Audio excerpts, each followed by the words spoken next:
So we were a four-person team from First Baptist. It was Jessica Jones and myself were the two physicians. She's a family practice-trained physician, a hospitalist at Baptist. My wife, who served as a pharmacist in Lee Thigpen. The Adair's have been there for 11 years, and we're the first medical team that's been there. It's a difficult place to get to. There were 5 flights, a boat ride, and a 3-hour bumpy car ride just to get there. We went through some water that came up to the floorboards. It's remote. It's way back there. It's not quite deepest, darkest Africa, but if you go about 30 miles north, you're in deepest, darkest Africa. It was amazing. The people have very little. They're poor. They're hardworking. Access to medical care is a big issue for these people. Going to Africa with my wife was wonderful. It was really great, and we're both still sort of glowing after this wonderful, heartwarming experience together. We had the privilege and pleasure of going to a wedding at one of the churches where we had a clinic the day before. And it's a stone building with a tin roof and open rafters and open windows.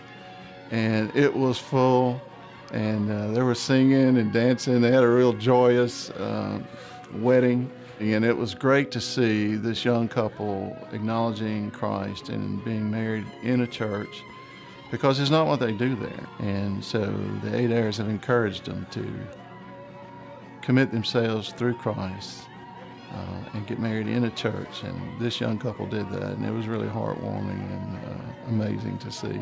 Amen.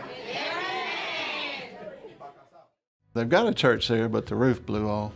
So we were under the mango tree, and it was a nice breeze, and I guess there were 25, 30 adults there, and we talked about Joseph and his trials and tribulations and his eventual deliverance of his brothers and his family into Egypt, and gave an invitation at the end. 6 people responded. Spiritually, in northern Zambia, there's a lot of fear. They're witch doctors. We must have examined 70, 80 people, and they had various charms on them. They had cuts on their body that they were using to ward off evil. And so it's a very spiritually dark place, I think. There's very little hope.